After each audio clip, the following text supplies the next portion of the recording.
ओम अज्ञानतिमिरन्धस्य ज्ञानाञ्जनशलाकया चक्षुरुन्मिलितं येन तस्मै श्रीगुरुवे नमः। श्रीचैतन्यमनोभीष्टं स्थापितं येन भूतले स्वयं रूपः कदा मह्यं ददाति स्वपदान्तिकं। वन्देऽहं श्रीगुरु श्रीयुतपदकमलं श्रीगुरून् वैष्णवंश्च श्रीरूपं सागरजातं सगन्धगुणान्वितं तं सजीवं साधुवैतं सावधूतं परिजनसहितं कृष्णचैतन्यदेवं श्री राधा कृष्ण पादान सगन ललिता श्री विशाखान्वितांश्च। हे कृष्ण करुणा सिंधु दीन बंधु जगतपते गोपेश गोपिका कांता राधा कांत नमस्तुते। तप्त कांचन गौरांगी राधे वृंदावनेश्वरी वृषभानुसुते देवी प्रणमामि हरिप्रिये। वाञ्छा कल्पतरुभ्यश्च कृपा सिन्धुभ्यैव च पतितानां पावनेभ्यो वैष्णवेभ्यो नमो नमः। नमो विष्णुपादाय कृष्णपृष्ठाय भूतले श्रीमते भक्तिवेदांत स्वामी इति नामिने। नमस्ते सरस्वते देवे गौरवाणी प्रचारिणे निर्विशेष शून्यवादी पाश्चात्य देश तारिणे। जय श्री कृष्ण चैतन्य प्रभु नित्यानंद श्री अद्वैत गदाधर श्रीवासादि गौर भक्त वृंद। हरे कृष्णा कृष्णा कृष्णा हरे हरे, हरे राम राम राम हरे हरे। हरे कृष्णा। कल हमने पढ़ा 10वां अध्याय श्री भगवान के ऐश्वर्य, इसमें हमने प्रवेश किया, जिसमें हमने पहला श्लोक किया जिसमें भगवान कहते हैं, हे महाबाहु अर्जुन, और आगे सुनो, चूंकि तुम मेरे प्रिय सखा हो अतः मैं तुम्हारे लाभ के लिए ऐसा ज्ञान प्रदान करूंगा जो अभी तक मेरे द्वारा बताए गए ज्ञान से श्रेष्ठ होगा। तो इसमें बता रहे कि तुम मेरे प्रिय सखा हो और मेरे मित्र हो, है ना, इसलिए मैं तुमको ऐसा लाभ बता रहा हूँ। और पिछले श्लोक में क्या बताया था भगवान ने? अनुसूयवे, है ना, क्योंकि तुम मुझसे ईर्ष्या नहीं करते हो इसलिए मैं तुम्हें गुह्यतम ज्ञान बताऊंगा। राइट, 9.01 में गुह्यतम, जिसमें हमने पढ़ा था गुह्य, गुह्यतर और गुह्यतम का डिफरेंस हमने पढ़ा था। गुह्य मतलब कॉन्फिडेंशियल, गुह्यतर मतलब थोड़ा ज्यादा कॉन्फिडेंशियल, और गुह्यतम मतलब सबसे ज्यादा अत्यधिक कॉन्फिडेंशियल ज्ञान। क्यों बताया भगवान ने? क्योंकि अर्जुन भगवान से ईर्ष्या रहित हैं और उनको प्रिय मित्र हैं उनके, इसलिए उनकी उपासना भी करते हैं, मित्र भी हैं और ईर्ष्या भी नहीं करते, इसलिए भगवान ने उनको बताया। अब बता रहे हैं क्योंकि तुम मेरे प्रिय सखा हो अतः मैं तुम्हारे लाभ के लिए ये ज्ञान प्रदान करूंगा। तो जितना जितना हमारा भगवान से संबंध अच्छा होगा, जितना जितना हम भगवान कृष्ण को भगवान मानेंगे और उनसे ईर्ष्या नहीं करेंगे, द्वेष नहीं करेंगे, सारे कर्म उनके लिए करेंगे, उनको अपना किसी भी रूप में अपना आराध्य मानेंगे, उनकी आराधना करेंगे, चाहे आप मित्र के रूप में, चाहे वात्सल्य, चाहे माधुर्य, चाहे कोई भी भाव में आप उनसे पूजा करें, उनकी अपना संबंध स्थापित करें, तो भगवान आपको ये ज्ञान रिवील कर देंगे। आपके हृदय में ऑटोमेटिकली ये ज्ञान आ जाएगा, समझ में आ जाएगा कि भगवान को किस तरह हमको अनन्य रूप से पूजना है, अनन्य भक्ति क्या होती है, हमको वो समझ में आ जाएगा। ठीक है, अब प्रवेश करते हैं दूसरे नंबर श्लोक में। ठीक है, सब साथ में दोहराएंगे। सेकंड नंबर श्लोक 10.02। न मे विदुः सुरगणा न मे विदुः सुरगणाः प्रभवं न महर्यशः प्रभवं न महर्षयः अहम् आदिः देवानां अहम् आदिः देवानां महिषीणां च सर्वशः महर्षीणां च सर्वशः न मे विदुः सुरगणा न मे विदुः सुरगणाः प्रभवं न महर्षय प्रभवं न महर्षयः अहम् आदि ही देवानां अहम् आदिः देवानां महर्षीणां च सर्वशः महर्षीणां च सर्वशः न मे विदुः सुरगणा न मे विदुः सुरगणाः प्रभवं न महर्षिः प्रभवं न महर्षयः अहम आदि ही देवानां अहम आदिदेवानां महर्षीणां च सर्वशः। महर्षिणां च सर्वशः।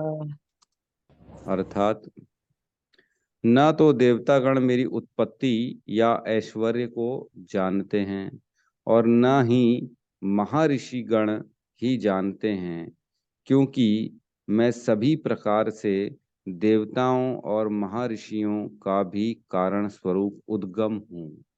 ठीक है, तो यहाँ भगवान बता रहे हैं कृष्ण कि देवता न मैं विदु सुरगणा, कभी नहीं जानते कौन जो देवता है, सुरगणा मेरे को कभी नहीं जानते।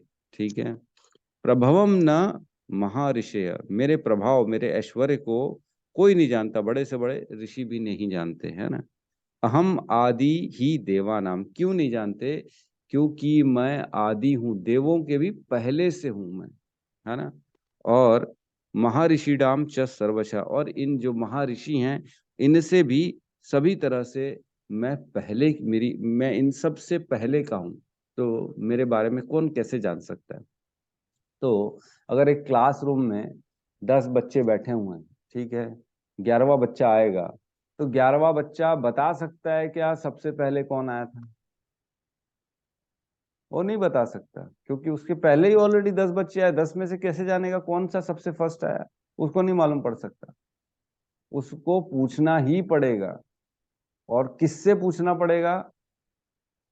10 में से जो 90वें नंबर पे आया वो भी नहीं बता सकता पहला कौन है, 8वें नंबर वाला भी नहीं बता सकता पहला कौन है, 7वें नंबर वाला भी नहीं बता सकता पहला कौन है, 6वें वाला भी नहीं बताएगा, 5वां भी नहीं बताएगा, चौथा भी नहीं बताएगा, तीसरा भी नहीं बता सकता कि पहला कौन आया। बता सकता है तो दूसरा बता सकता है सिर्फ कि पहला कौन आया।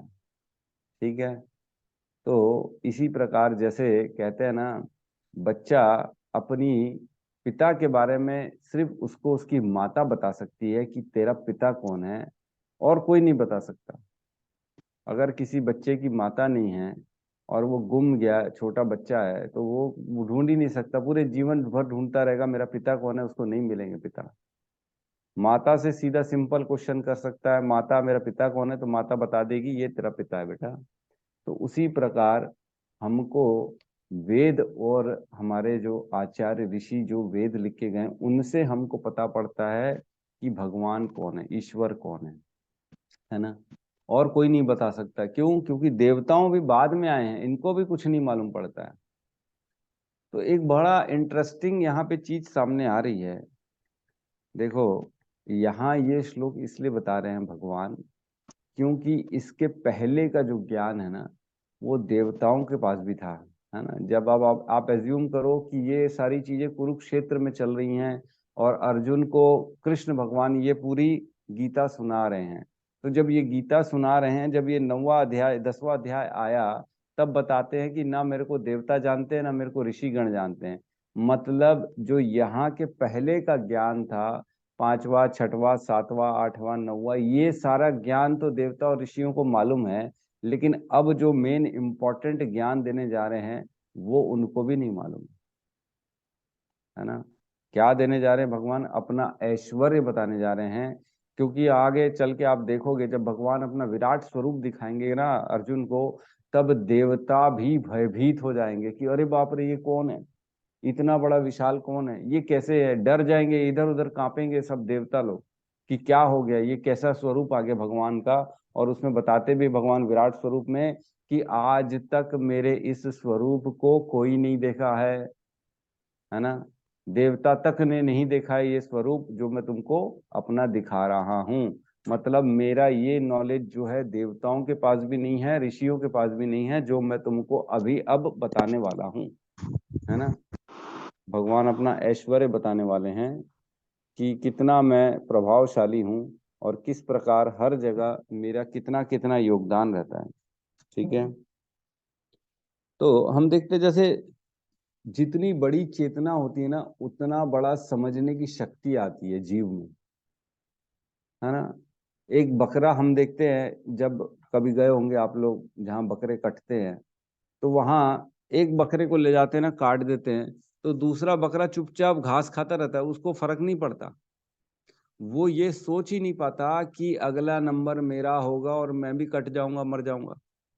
उसको फर्क नहीं पड़ता।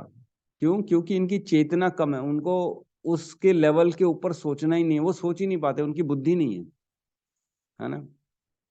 उसी प्रकार इंसानों की बुद्धि होती है, वो दूर तक सोच सकते हैं, वो समझ सकते हैं मैं यहाँ क्या कर रहा हूँ, मेरे उत्पत्ति का कारण क्या है, मेरे को करना क्या है, मेरे मनुष्य जीवन का उद्देश्य क्या है, क्या करने से सुख होगा, क्या करने से दुख होगा, क्या करने से मेरा दोबारा जन्म होगा, क्या करने से मेरी अधोगति हो जाएगी, क्या करने से उत्तम गति होगी, और क्या करने से मैं इस जन्म मृत्यु के चक्र से पार करके निकल जाऊंगा। ये सारे क्वेश्चंस का आंसर सिर्फ और सिर्फ मनुष्य योनि में ही है ना। कुत्ता नहीं सोच सकता, और ना जो है ना कोई और जानवर सोच सकता है। कुत्ते को हम बिठा भी देंगे कथा सुनने तो सुन भी लेगा, ले दे के बैठ जाएगा जबरदस्ती। लेकिन क्या वो हरे कृष्णा मंत्र बोल सकता है? नहीं बोल सकता। सुन जरूर सकता है, सुन के इतनी कृपा जरूर हो जाएगी कि उसकी अगली योनि मनुष्य की मिल जाएगी उसको। लेकिन वो इतना चिंतन नहीं कर सकता कि मैं इस जन्म मृत्यु के चक्र में फंसा हुआ हूं, है ना। मेरे को ये शरीर मिला है और मैं इस जेल में हूँ, पृथ्वी रूपी जेल में, मनुष्य और ये जानवरों और जन्म मृत्यु वाले इसमें फंसा हुआ हूँ, कैदी बन के फंसा हूँ। एक शरीर मिला, इसमें मैं कैद हूँ, ये नहीं समझ सकता। ठीक है। तो यहाँ बता रहे हैं कि ना कि देवता लोग समझ सकते हैं और ना ही मेरे को महर्षि गण ही समझ सकते हैं। तो इसमें ब्रह्म संहिता के 2 श्लोक आते हैं, 5.34 और 37। पहले हम उसको पढ़ लेते हैं। 5.34 इसमें कहते हैं, पंथास्तु कोटि शत वत्स्य संप्रदय संप्रज्ञम्यो वायोरथापि मनसो मुनि पंगवानाम सो अपयस्ति यद प्रपद समन्विन विचिन्तय तत्वे गोविंदमादि पुरुषम तम अहम भजामि। अर्थात चिन्मयता को प्राप्त करने के इच्छुक योगियों के प्राणा प्राणायाम आदि वायु निरोधात्मक योग पथ से अथवा निर्भेद ब्रह्मानुसंधान करने वाले श्रेष्ठ ज्ञानियों के भौतिक त्याग द्वारा ज्ञान पथ से शत कोटि वर्षों तक साधन करने पर भी जिनके चरण अरविंद के अग्रभाग तक ही पहुंच पहुंच हो पाती है, उन आदि पुरुष भगवान गोविंद का मैं भजन करता हूँ। देखो कितना लिखा है, चिन्मयता को प्राप्त करने के इच्छुक योगी, जो योगी तपस्या में लगे हुए, चिन्मय मतलब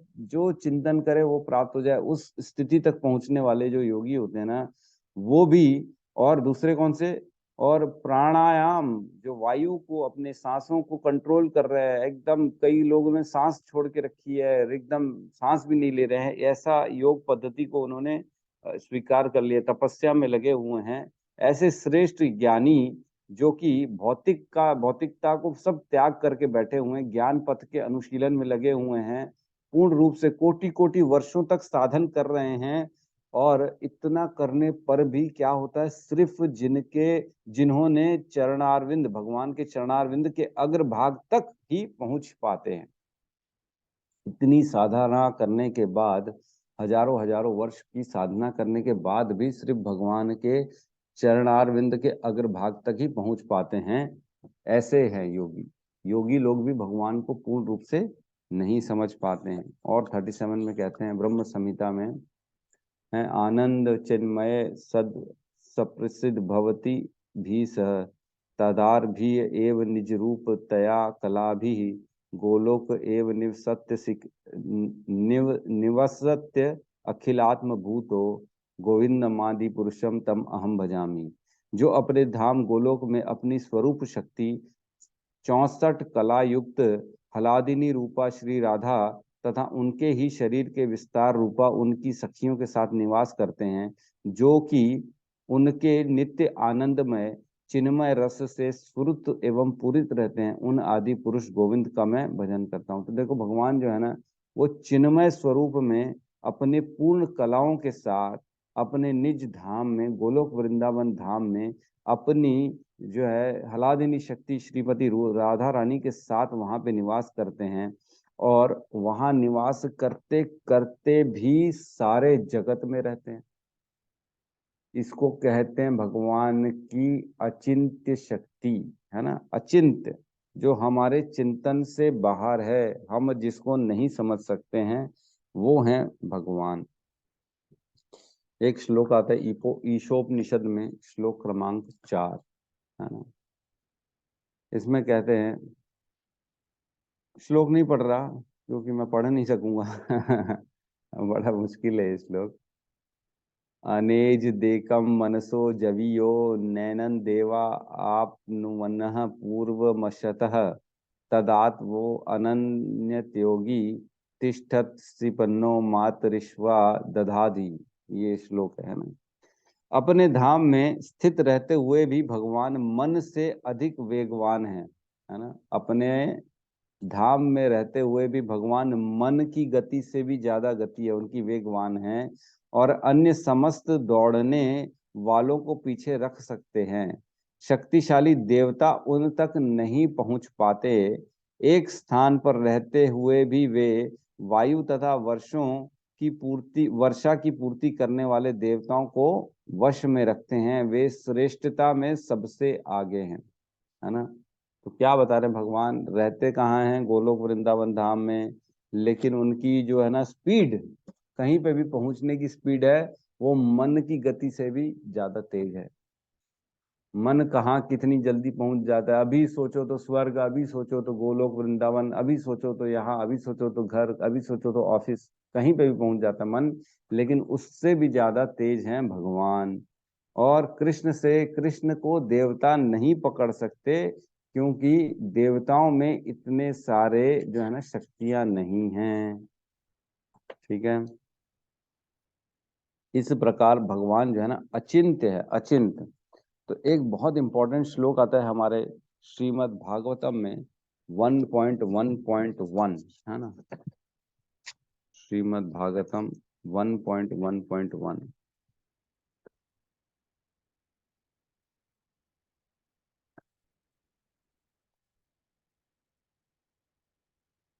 ये बहुत इंपॉर्टेंट श्लोक है, इसका जरूर जो है ना सब तात्पर्य पढ़िएगा। बहुत बड़ा तात्पर्य है, लेकिन इंपॉर्टेंट है ना। इसमें शुरुआत होती है, ओम नमो भगवते वासुदेवाय हसे जन्मादि यस्य यतो अन्वयात इतरः च अर्थेषु अभिज्ञ स्वराट, है ना।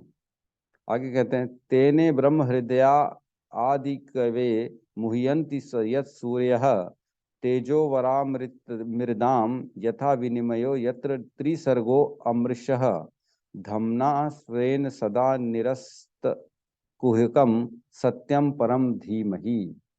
ये श्लोक है श्रीमद् भागवतम 1.1.1। शुरुआत इसी श्लोक से हुई है। इसमें कहते हैं, हे प्रभु, हे वसुदेव पुत्र श्री कृष्ण, हे सर्वव्यापी भगवान, मैं आपको सादर नमस्कार करता हूँ। मैं भगवान कृष्ण का ध्यान करता हूँ, क्योंकि वे परम सत्य हैं और व्यक्त ब्रह्मांडों की उत्पत्ति, पालन तथा संहार के समस्त कारणों के आदि कारण हैं। वे प्रत्यक्ष तथा अप्रत्यक्ष रूप से संपूर्ण जगत से अवगत रहते हैं, और वे परम स्वतंत्र हैं, क्योंकि उनसे परे अन्य कोई कारण है ही नहीं। उन्होंने ही सर्वप्रथम आदि जीव ब्रह्मा के हृदय में वैदिक ज्ञान प्रदान किया।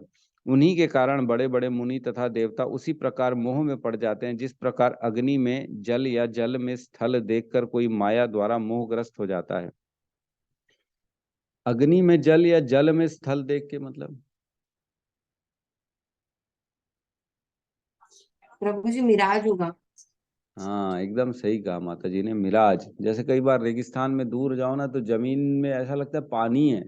रोड में भी कई बार गर्मी में दूर से देखो तो ऐसा लगता है आगे पानी है यार। तो ये जो है ना, ये भ्रम है। उसी प्रकार यहाँ बता रहे हैं कि बड़े से बड़े जो है ना मुनि तथा देवता भी मोह में पड़ जाते हैं। उन्हीं के कारण ये समस्त भौतिक ब्रह्मांड, जो प्रकृति के 3 गुणों की प्रतिक्रिया के कारण अस्थायी रूप से प्रकट होता है, वास्तविक लगता है ना। उन्हीं के कारण हो रहा है सारी चीजें, जबकि ये अवास्तविक होते हैं। अतः मैं उन भगवान कृष्ण का ध्यान करता हूँ जो भौतिक जगत के भ्रमक रूपों से सर्वथा मुक्त अपने दिव्य धाम में निरंतर वास करते हैं। मैं उनका ध्यान करता हूँ क्योंकि वे ही परम सत्य हैं, है ना। तो वो इतने अलग हैं, इतने ज्यादा उनके अंदर शक्तियां हैं। तो इसमें जो है ना, स्वराट जो शब्द है ना, वो बड़ा इंपॉर्टेंट श्लोक में। स्वराट मतलब टोटली फ्री, किसी के भी कंट्रोल में नहीं, बल्कि सब उनके कंट्रोल में है ना। सब चीज कृष्ण के कंट्रोल में है। तो इसका तात्पर्य जरूर पढ़ लिएगा, बहुत जरूरी है, बहुत अच्छा है। ठीक है, और क्या है यहाँ पे, एक दो श्लोक का रेफरेंस आ रहा है। 10.14.29 है ना।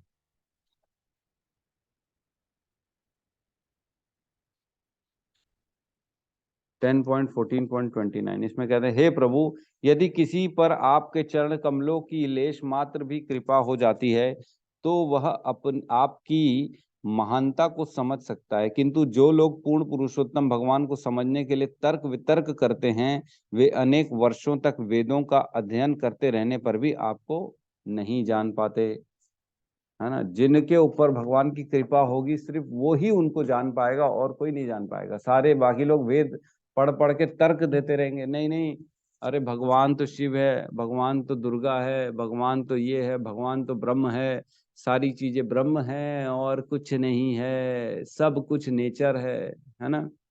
ऐसे लोग बोलते रहेंगे और घुमाते रहेंगे, समझ ही नहीं पाएंगे कि भगवान है कौन। तो आपको मैं बताऊं, कई बार किसी ने देखा होगा, जैसे चींटी चलती है ना, तो चींटी के सामने अगर आप लाइन खींच दोगे ना, तो चींटी लाइन क्रॉस नहीं करती है पेन से खींचने पर। क्या किसी ने ये देखा है? हाँ प्रभु जी, नहीं करती। देखा देखा है प्रभु जी। है ना, चींटी को अगर लाइन खींचो तो चींटी लाइन क्रॉस नहीं करती। क्यों नहीं कर पाती, किसी को मालूम है?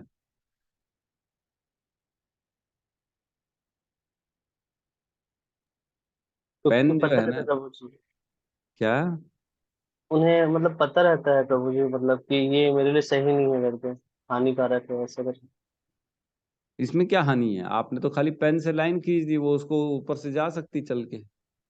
अच्छा, पेन से बोल रहे नहीं, मैं वो एक आता चौक उससे बोल रहा था प्रभु जी।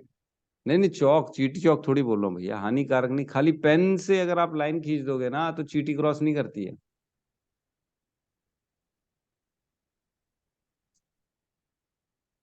पता नहीं प्रभु से। हम्म। तो क्या होता है, जो चींटी होती है ना, उसकी एक्चुअल में विजन जो होता है ना, वो सिर्फ 2 डायमेंशन चलता है। चींटी 3 डायमेंशन नहीं है, वो ऊपर उठ ही नहीं पाती, खाली एक फ्लैट उसको दिखता है और कुछ नहीं दिखता, है ना। लेकिन हमको, हम जो मनुष्य है ना, हम लोग 3 डायमेंशनल देखते हैं। मतलब ऊपर से भी देखते हैं, आइट साइड से भी देख लेते हैं, सारी चीजों देख लेते हैं ना। वैसे ही भगवान जो कृष्ण है ना, वो अनगिनत डायमेंशन है उनकी। हम जहाँ पे हम मतलब सोच भी नहीं सकते, उसके आगे उनका शुरुआत है। वो इतनी आगे हैं वो। मतलब भगवान को समझना देखना बहुत इम्पोर्टेंट, मतलब मुश्किल है, नामुमकिन है। जब तक उनकी कृपा नहीं होगी हम उनको नहीं देख सकते, है ना। तो 10.14 एक श्लोक है, खोलेंगे क्या?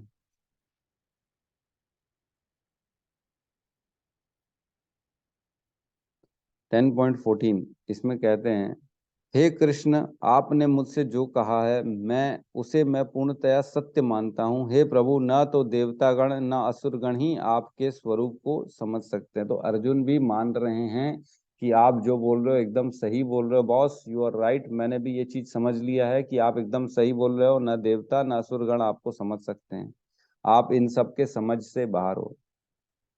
ठीक है, तो हमारी हमारी कितनी, इंसानों की कितनी बखत, आदमी आदमी के पास बुद्धि कितना, उसके पास तेज कितनी, शक्ति कितनी, जो भगवान को समझ लेगा। देवताओं के पास कितनी शक्तियां होती, सोचो। वर्षा कराते हैं, अग्नि, इतनी अग्नि ताप दे देती है, सब चीज को जला देती है। देवताओं के पास इतना पावर होता है, तो इतनी बुद्धि होती है, वो तक नहीं समझ पा रहे भगवान को। तो मनुष्य के क्या कर लेगा, छोटी सी बुद्धि लेके क्या कर लेगा, है ना।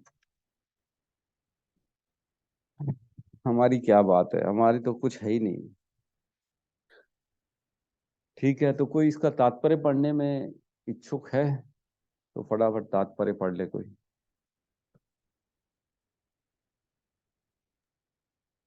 मैं पढ़ूं प्रभु? बिल्कुल पढ़िए प्रभु जी। तात्पर्य पर श्रील प्रभुपाद की जय। जैसे कि ब्रह्म संहिता में कहा गया है, भगवान कृष्ण ही परमेश्वर है, उनसे बढ़कर कोई नहीं है। वे समस्त कारणों के कारण है। यहाँ पर भगवान स्वयं कहते हैं कि वे समस्त देवताओं तथा ऋषियों के कारण है। देवताओं तथा महर्षि तक कृष्ण को समझ नहीं पाते। जब वे उनके नाम या उनके व्यक्तित्व को नहीं समझ पाते तो इस क्षुद्र लोक के तथा कथित विद्वानों के विषय में क्या कहा जा सकता है। कोई नहीं जानता कि परमेश्वर क्यों मनुष्य रूप में इस पृथ्वी पर आते हैं और ऐसे विस्मयजनक असामान्य कार्यकलाप करते हैं। तब तो यह एक मिनट समझ है, लेना। एक मिनट प्रभु जी, एक मिनट। देखो ये कितनी इंपॉर्टेंट लाइन है कि कोई नहीं जानता कि परमेश्वर क्यों मनुष्य रूप में इस पृथ्वी पर आते हैं और ऐसे विस्मयजनक असामान्य कार्यकलाप करते हैं। कृष्ण जब भगवान आए इस धरती पे तो कोई समझ नहीं पाया कि वो उन्होंने जन्म लिया है कि प्रकट हुए हैं। समझ में आ रहा है? जब तक हमारे को गुरुओं ने बताया नहीं कि कृष्ण का जन्म हुआ कैसे, कि हमको भी नहीं मालूम था कि कृष्ण का जन्म कैसे हुआ। हम भी यही सोचते थे कि साधारण जैसे एक माँ अपने बच्चे को जन्म देती है वैसी देवकी ने एक बच्चे को जन्म दिया होगा, इसमें क्या बड़ी बात है। तो कोई नहीं जानता कि उनका जन्म कैसे हुआ, योग माया किस प्रकार वहां अंदर पहुंच गई। योग माया ने उनके पेट को फुला दिया और उनको ये आभास हुआ कि शायद मेरे अंदर एक शिशु है। फिर भगवान प्रकट हुए, भगवान कोई जन्म नहीं लिए, भगवान प्रकट हुए, चतुर्भुजी रूप में प्रकट हुए भगवान। फिर जब देवकी ने देखा चतुर्भुज में भगवान आए हैं तो उनको प्रार्थना की कि हे प्रभु आप ऐसे मत रहो, नहीं तो कोई भी आपको मारेगा, कंस आ जाएगा। डरती है ना माँ अपने बच्चों के प्रोटेक्शन के लिए। तो फिर भगवान ने एक नॉर्मल शिशु का रूप धारण किया। और ये कोई नहीं जानता कि क्यों भगवान आते हैं इस संसार में मनुष्य रूप में। देख के हैरान होते हैं कौन, जैसे ब्रह्मा जी हैरान हो गए, कैसे ये एक भगवान कैसे हो सकता है, कैसे इतना बड़ा सम्राट जो है ना, अनंत कोटि ब्रह्मांड नायक, कैसे ये एक शिशु के रूप में बच्चों के साथ खेल रहा है। बताते हैं भगवान जो थे ना, जब आए थे इस संसार में, तो जैसे उनकी गौशाला थी, तो गाय की जो छोटे बच्चेड़े होते हैं ना, उनकी पूंछ पकड़ते थे और पूरे जैसे गौशाला में गोबर ही गोबर हो जाता था। तो गोबर के ऊपर पैर रखते थे और बछड़ा आगे दौड़ता था और भगवान पीछे स्केटिंग करते थे। हमने देखा ना बर्फ में लोग स्कीइंग करते हैं, एकदम पहन के वो जूते अलग वाले और एकदम ऐसा स्लाइड करते हैं। वैसे ही छोटा बछड़े की पूंछ पकड़ लिए, गोबर में पैर रखा और स्लाइड कर रहे हैं भगवान, ऐसे जूम घूम रहे। तो ये सब देख के कौन ये मानेगा कि ये ब्रह्मांड नायक है, ये क्यों कर रहे हैं ये सब। कोई इतना बड़ा आदमी आके इस संसार में ये सब करेगा, आश्चर्यचकित है। तभी तो सब मोहित हो जाते कि भगवान कर क्या रहे हैं। वो गोपियां जो है ना, छाछ के लिए उनको ना भगवान को गोपी बना रही है, उनको ड्रेस पहना रही हैं औरतों की, है ना, उनको भी लहंगा चोली पहना के चलवा रही हैं कि अब कान्हा तुम चलो, तुमने हमको बहुत परेशान किया है ना। फिर उनको छेड़ रही हैं। तो ये सब भगवान को करने की क्या जरूरत है। कोई नहीं समझ पाता कि ये सब में क्या है। उनका लीलाएं करने आते हैं प्रभु और लीला करके जाते हैं। एक ब्रह्मांड नायक सोचो, जिसने हिरण्यकश्यपु का सीना फाड़ दिया सिर्फ अपने नोखीले नाखूनों से। वो ये सब कर रहे, छोटे से बालक के रूप में बैठे हैं, माँ का स्तनपान कर रहे हैं, रो रहे हैं माँ के लिए, यशोदा मेरे को भूख लगी है, मेरे को कुछ खिला दो। और वो सोचो हिरण्यकश्यपु को इतने विशाल बन के मारते हैं। वो एक ही हैं दोनों। आदमी आश्चर्य करता है ये सब करने की क्या जरूरत है, क्यों आते हैं, ऐसे क्या करते हैं। इसलिए हम नहीं समझ पाते, देवता भी नहीं समझ पाते, भ्रमित हो जाते, इंद्र भी भ्रमित हो गए थे। ठीक है प्रभु जी, आगे पढ़िए। तब तो यह समझ लेना चाहिए कि कृष्ण को जानने के लिए विद्वता आवश्यक नहीं है। बड़े बड़े देवताओं तथा ऋषियों ने मानसिक चिंतन द्वारा कृष्ण को जानने का प्रयास किया, किंतु जान नहीं पाए। श्रीमद् भागवतम में भी स्पष्ट कहा गया है कि बड़े से बड़े देवता भी भगवान को नहीं जान पाते।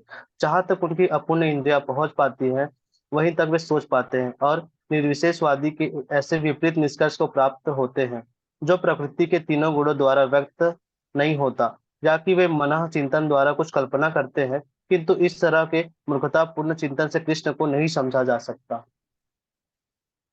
यहाँ पर भगवान अप्रत्यक्ष रूप में यह कह रहे हैं कि यदि कोई परम सत्य को जानना चाहता है तो लो भगवान भगवान के रूप में यहाँ हूँ, मैं परम भगवान हूँ, मनुष्य को चाहिए कि इसे समझे। यद्यपि अचित्य भगवान को साक्षात रूप में कोई नहीं जान सकता, तो भी वे विद्यमान रहते हैं। वास्तव में हमें सच्चिदानंद रूप कृष्ण को तभी समझ सकते हैं जब भगवत गीता तथा श्रीमद् भागवतम में उनके वचनों को पढ़े जो भगवान की अपरा शक्ति में है। उन्हें ईश्वर की अनुभूति किसी शासन करने वाली शक्ति या निर्विशेष ब्रह्म रूप में होती है, किंतु भगवान को जानने के लिए दिव्य स्थिति में होना आवश्यक है। चूंकि अधिकांश लोग कृष्ण को उनके वास्तविक रूप में नहीं समझ पाते, अतः वे अपनी अहेतुक कृपा से ऐसे चिंतकों पर दया दिखाने के लिए अवतरित होते हैं। ये चिंतक भगवान के असामान्य कार्यकलापों के होते हुए भी भौतिक शक्ति माया के कलमशग्रस्त होने के कारण निर्विशेष ब्रह्मा को ही सर्वश्रेष्ठ मानते हैं। केवल भक्तगण ही जो भगवान की शरण पुण्यता ग्रहण कर चुके हैं, भगवत कृपा से समझ पाते हैं कि कृष्ण सर्वश्रेष्ठ है।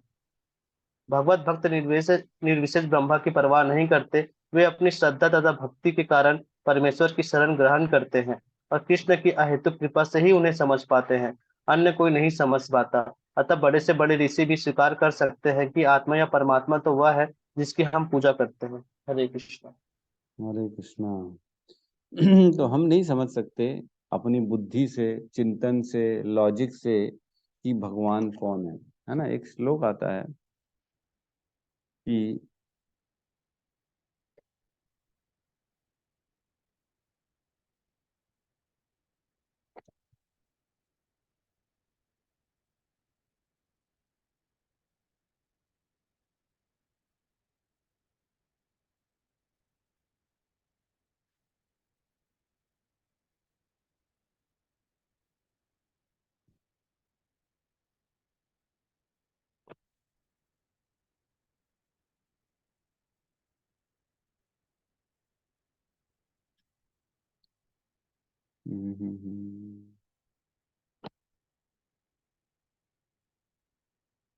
उसमें लिखा था कि अगर कोई ये क्लेम करता है कि मैं भगवान को जानता हूँ, भगवान को समझ सकता हूँ, तो ये बड़ा गलत है, वो नहीं समझ सकता।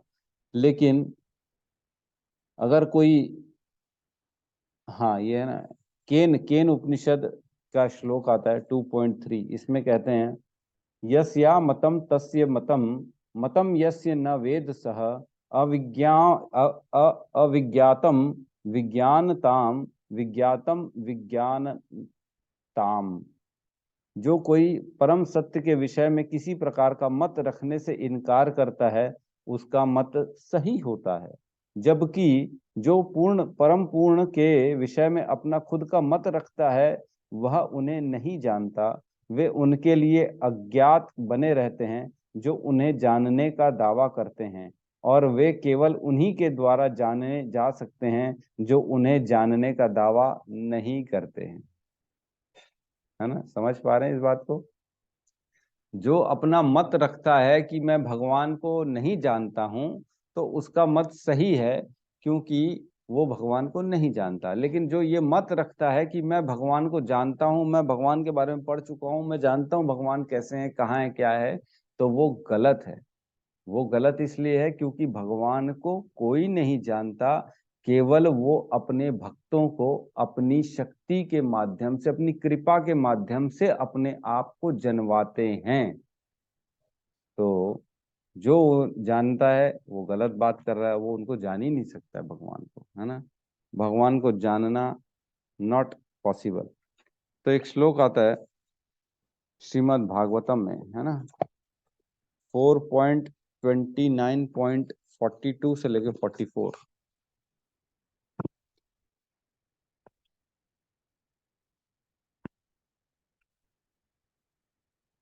42 से लेके 44, इसके मैं अनुवाद में पढ़ रहा हूँ सीधा। समस्त प्रजापतियों के पति के पिता, सर्वाधिक शक्तिशाली ब्रह्मा, शिव, मनु, दक्ष तथा मानव जाति के अन्य शासक, प्रथम कोटि के ब्रह्मचारी सनक, सनातन इत्यादि चारों साधु मरीचि, अत्रि, अंगीरा, पुलस्त, पुलह, कृतु, भृगु तथा वशिष्ठ जैसे महर्षि तथा स्वयं मैं मतलब नारद, ये सभी महान ब्राह्मण हैं जो वैदिक साहित्य पर अधिकार पूर्वक बोल सकते हैं।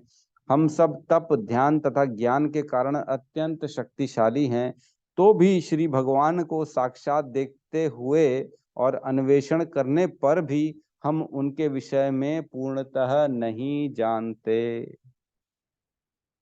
देखो नारद जी सबका नाम भी ले रहे हैं, शिव, मनु, दक्ष, मरीचि, साधु, अंगिरा, पुलस्त, भृगु, वशिष्ठ, स्वयं मैं नारद, हम सब बड़े महान हैं। हम सब वेदों के बारे में टिप्पणी कर सकते हैं, सबके बारे में बता सकते हैं क्या लिखा है, क्या ज्ञान है, क्या नहीं है, क्या मृत्यु है, जन्म है, क्या हो रहा है, क्या नहीं हो रहा है, सब बता सकते हैं। लेकिन हम भगवान को साक्षात देखते हुए भी उनके बारे में नहीं बता सकते कि वो क्या है, उनके विषय में हम कुछ नहीं बता सकते। तो देखो इतने बड़े बड़े लोग जब बोल रहे हैं कि हम भगवान के बारे में कुछ नहीं बता सकते, तो हमको समझना चाहिए कि भगवान कितनी बड़ी हस्ती हैं, कितने स्वराट हैं, वो किस कैसे कोई उनको जान सकता है ना। उनको जानना बिल्कुल पॉसिबल नहीं है, ये हमको मानना चाहिए। केवल और केवल भक्ति के द्वारा हम उनको जान सकते हैं। 18.55 में भगवान कहते हैं, भक्ता माम अभिजानाति, है ना, यावन यश्च अस्ति तत्वतः ततो माम त्वत्वा ज्ञात्वा विशते तद अंतरम, है ना। केवल भक्ति से मुझ भगवान को यथारूप में जाना जा सकता है। जब मनुष्य ऐसी भक्ति से मेरे पूर्ण भावनामृत में होता है तो वह वैकुंठ जगत में प्रवेश कर सकता है। ठीक है, किसी का कोई प्रश्न है, कोई डाउट है तो हम ले सकते हैं, है ना।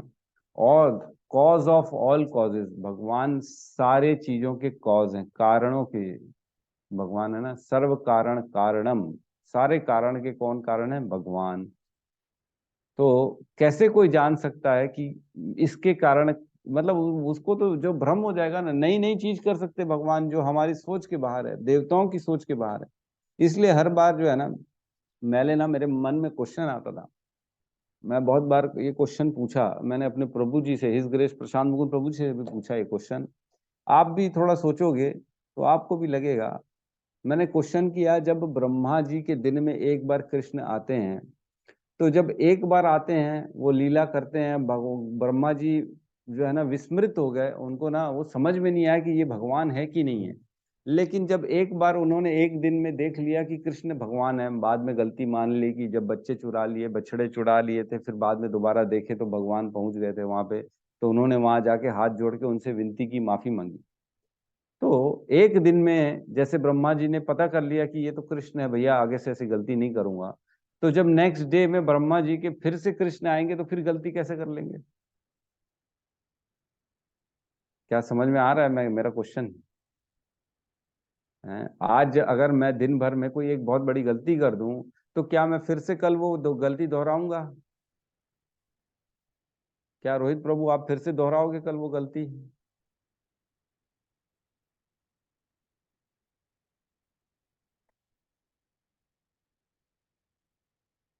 क्या तप्त कांचनी माता जी आज किचन में मिर्ची डाल देगी किसी चीज में, तो कल दोबारा मिर्ची डाल देगी हमारे रजत प्रभु का मुंह जलाने के लिए? हैं?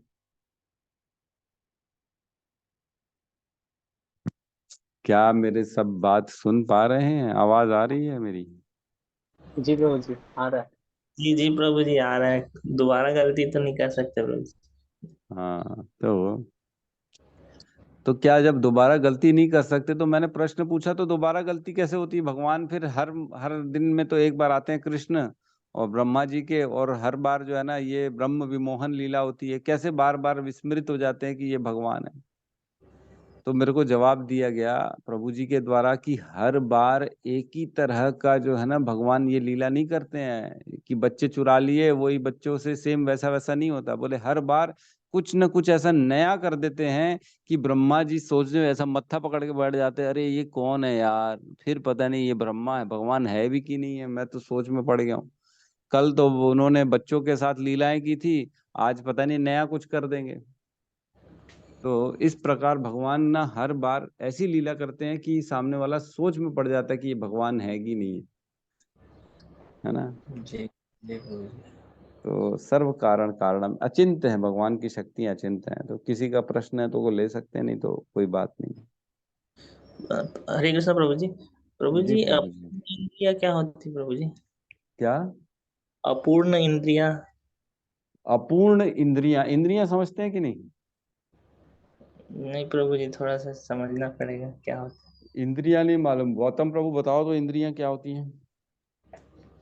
हरे कृष्ण प्रभु जी। हम्म। प्रभु जी, इंद्रिया जैसे हमारे आंख है, नाक है, कान है, ये हमारी इंद्रिया हैं। ऐसा मत बताओ, ऐसे कोई अच्छा। बताता है क्या? ज्ञान इंद्रियां पांच या हैं, वो कौन कौन पांच। सी हैं? अच्छा जी प्रभु जी। हाँ, हाँ।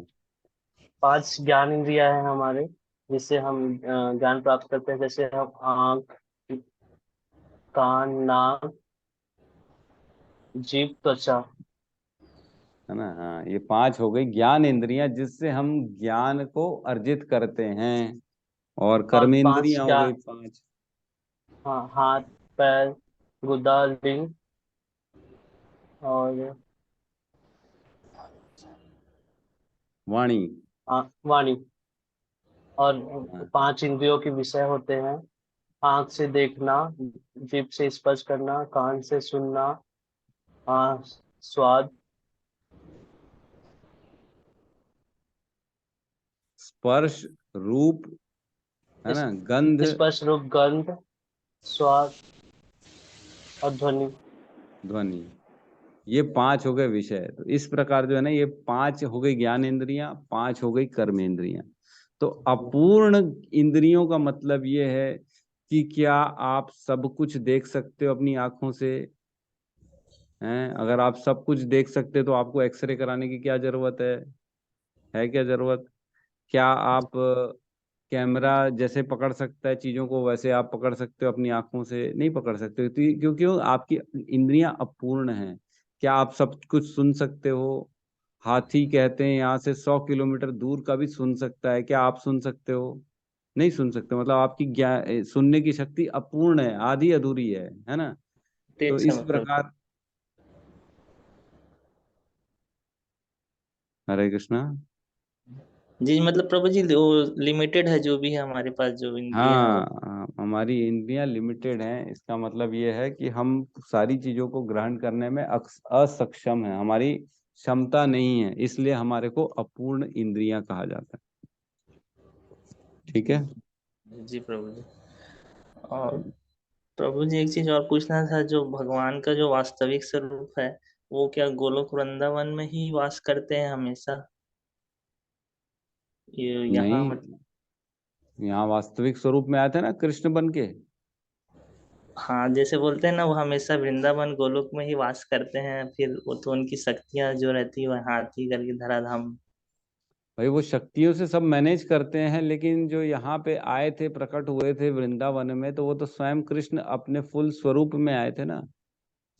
तो जो गोलोक वृंदावन में कृष्ण है और जो हमारे यहाँ कृष्ण आए थे, उनमें कोई भेद नहीं है, सेम है वो, उसमें कोई भेद नहीं है। तो आप जब जाओगे, आपको वहां पे गोलोक वृंदावन में भी सेम वही कृष्ण दिखेंगे जो यहाँ पे थे। जैसे विग्रह को आप देखते हो, वैसे ही कृष्ण आपको वहां पे दिखेंगे। मतलब जी प्रभु, मतलब पूरा सब जगह वास्तविक स्वरूप में ही है प्रभु जी वो। हाँ हाँ, जो विग्रह में है भगवान कृष्ण का जो स्वरूप बताया गया। एक बार क्या हुआ, प्रभुपाद ने फॉरेन में जब थे तब जितना वर्णन करते थे कृष्ण के बारे में, तब एक किसी माता जी वहां बोले ड्राइंग बनाओ अपने अपने हिसाब से, कृष्ण का पेंटिंग बनाओ। तो एक माता जी ने कृष्ण का ना बुढ़ा पेंटिंग बना दिया। किसी प्रभु जी ने कृष्ण को एकदम ऐसा ही मैन टाइप का बलवान बना दिया, है ना। तो वो प्रभुपाद बोलते ये क्या बना दिया आप लोगों ने? तो वो माता जी बोलती है क्योंकि ये आदि पुरुष हैं, सबसे पहले हैं, इसलिए इनकी उम्र बढ़ गई होगी, इसलिए मैं इनको बुढ़ा बना दी हूँ।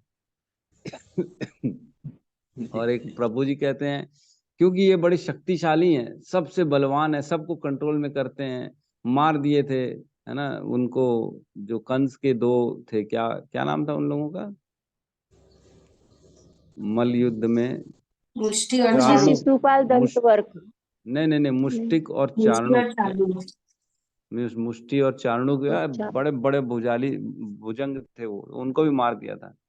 तो इसलिए बोले मैंने इनको बॉडी बिल्डर बना दिया है। तो प्रभुपाद ने बोला नहीं नहीं नहीं, ऐसा कुछ नहीं है। भगवान कृष्ण 16 साल की उम्र के हमेशा दिखते हैं, इससे ज्यादा उनकी उम्र बढ़ती नहीं है। और एकदम कोमल कमल के जैसे हैं वो, एकदम डेलिकेट दिखते हैं। तो ऐसा नहीं है भगवान का स्वरूप चेंज होता है, भगवान हमेशा वैसे ही उसी स्वरूप में रहते हैं, हमेशा, ऑलवेज, है ना। जी प्रभु जी, हम्म। धन्यवाद प्रभु जी। हरे कृष्ण। धन्यवाद। हरे कृष्णा। मेरे ख्याल से सत्यम प्रभु के पास जो है ना नोट्स में भेजे थे कि भगवान गोलोक में किस उम्र में रहते हैं, मतलब कौन सी उम्र है, वो उम्र ही हमेशा भगवान की रहती है। और राधा रानी की भी उम्र लिखी हुई थी उसमें नोट्स में, मेरे को ध्यान है ना। 15 साल कुछ महीने कुछ दिन, इतनी ही उम्र है भगवान की। और श्रीमती राधा रानी की भी ऐसी कुछ उम्र है, 14 साल कुछ महीने कुछ दिन, है ना। है क्या आपके हाँ सामने प्रभु अभी? जी। हाँ प्रभु जी, राधा अष्टमी वाले में लिखा था मैंने। है क्या सामने आपके? बस 2 मिनट लगेगा प्रभु, मैं ओपन कर रहा हूँ। ठीक है, आप ओपन कर लीजिए म्यूट करके। ठीक है, किसी का प्रश्न है तो हम ले सकते हैं। और कल हम क्लास ऑफ रहेगी, तो ऑफ ना रख के, बल्कि मैं ये सजेशन दूंगा कि आप लोग जो है ना कुछ पढ़ लीजिए। जो एक दो हमारे दूसरे अध्याय का मैंने एक होमवर्क दिया था ना, जो 7 श्लोक थे, 2.2.7 से लेके 19 तक कुछ ऐसे मैंने दिए थे, मेरे को याद है। तो वो पढ़े नहीं होंगे मेरे ख्याल से। वो पढ़ लिए क्या सबने?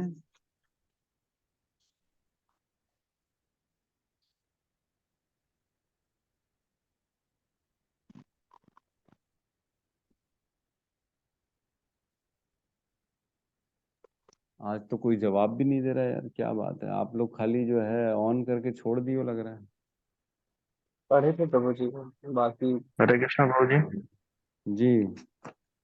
इसमें लिखा हुआ है कि श्री चैतन्य महाप्रभु कहते हैं कि हम सभी को वृंदावन धाम की भूमि को भी प्रणाम करना चाहिए, जहाँ स्वयं भगवान श्री कृष्ण अष्टमी तिथि कृष्ण पक्ष भाद्रपद महीने में प्रकट जन्म होते हैं, और वहीं 1 वर्ष 15 दिन बाद श्रीमती राधा रानी भी उसी जगह भाद्रपद महीना शुक्ल शुक्ल पक्ष में आई, जो ये कि नहीं गोरे पूछ रंग रहा हूँ की। प्रभु जी मैं, वो ये पूछ जी रहा जी। हूँ कि वो गोलोक वृंदावन में जो रहते हैं तो उनकी उम्र क्या है वहां पे?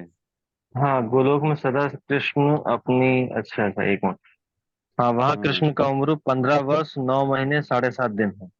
हाँ। और श्रीमती 15 राधा वर्ष। रानी की उम्र 14 वर्ष 2 महीने 15 दिन है। हाँ, ये उम्र में हमेशा रहते, 15 वर्ष 9 महीने 7.5 दिन, ये है भगवान कृष्ण की उम्र गोलोक वृंदावन में। इसी उम्र में मिलेंगे, इस उम्र का जो बालक होता है उसी रूप में आपको वहां पे गोलोक वृंदावन में दिखेंगे। ठीक है, तो कल प्रभु जी ये है 2.5.2 से लेके 17, ये पढ़ना चाहिए। अगर आप लोग आएंगे तो पढ़िएगा, है ना। कौन पढ़ाएगा इसको, कौन जिम्मेदारी लेगा?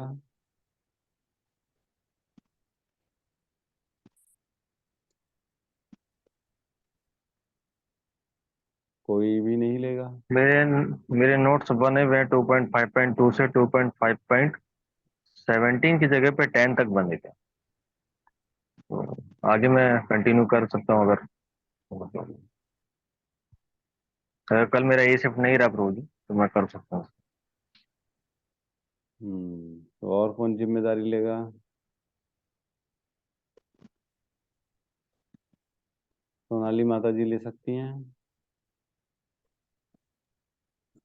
तप्त नहीं प्रभु कांचनी जी। माता जी? नहीं माता जी नहीं। यस, तप्त कांचनी माता जी आप? नहीं? प्रभु जी मैं तो किचन में रहती हूँ। अच्छा हाँ, ठीक है ठीक है।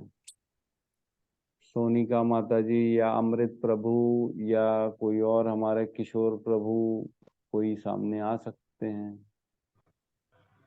हरे कृष्णा प्रभु जी। प्रभु जी, जी, मैं प्रयास कर सकती हूँ। आप प्रयास कर सकती हैं। चलो ठीक है, आप कोशिश कर लीजिएगा, कम से कम ये पढ़वा दीजिएगा। नहीं तो कोई बात नहीं, कल एक दिन छुट्टी रखिए, आराम से माला करिए, भगवान का चिंतन करिए, है ना। परसों फिर दोबारा अपन 10.3 नंबर श्लोक से दोबारा हम स्टार्ट करेंगे, ठीक है। तो यहाँ पे आज की क्लास को हम क्लोज करते हैं। बहुत बहुत प्रभु जी, धन्यवाद। कल अगर प्रेजेंट रहा तो क्या राधाष्टमी पर बता सकते हैं क्या, जो नोट्स में लिखा है मैंने 2 पॉइंट वाला जो आप बता रहे हैं उसके बाद? 2 पॉइंट के बाद वाला मतलब? जो 2.5.2 से 17 तक आपने बताया है उसके हाँ बाद। हाँ हाँ हाँ हाँ, ठीक है ना, समय मिले तो बिल्कुल शेयर कर लीजिएगा, चर्चा कोई दिक्कत नहीं है, ठीक है। जी तो सोनिका माता जी प्रयास करेंगी इसको कल कराने की, और कल मैं नहीं आ पाऊंगा। कल हमको एक विशेष कार्यक्रम में जाना है, स्कूल में जाना है प्रचार के लिए, तो हम लोग वहाँ जाएंगे, मैं और गौतम प्रभु, हो सकता है रोहित प्रभु भी जाएं। तो बहुत बहुत धन्यवाद। क्लोज करते हैं आज का सेशन, सब मिलके हरे कृष्ण महामंत्र का जाप कर लेते हैं। हरे कृष्णा कृष्णा कृष्णा हरे हरे, हरे राम राम राम हरे हरे। सभी भक्त वृंद की जय। जगत गुरु श्रील प्रभुपाद की जय। गौर जय प्रेमानंदे। हरि हरि बोल। हरि बोल।